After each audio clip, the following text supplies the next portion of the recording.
আমার বন্ধুগণ, এই জন্য রসুলকে ভালোবাসতে হবে জীবন দিয়া, রসুলকে ভালোবাসতে হবে কলিজা দিয়া।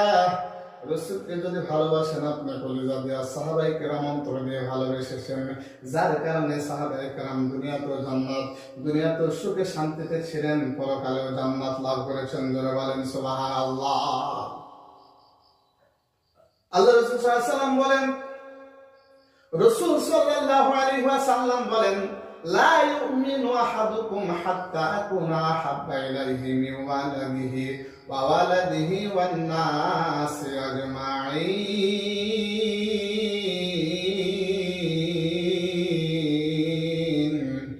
আল্লাহু আকবার বলা যাবে না।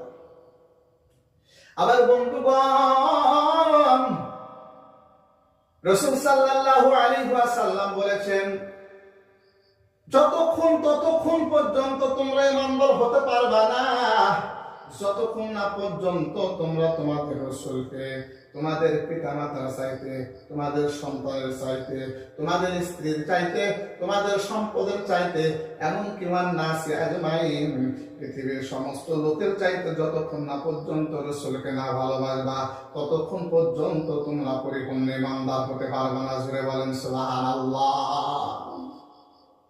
সাহাবায়ে কেরাম রাসূলকে ভালোবেসেছেন, পৃথিবীর সব চাইতে বেশি ভালোবেসেছেন। বলেন সুবহানাল্লাহ।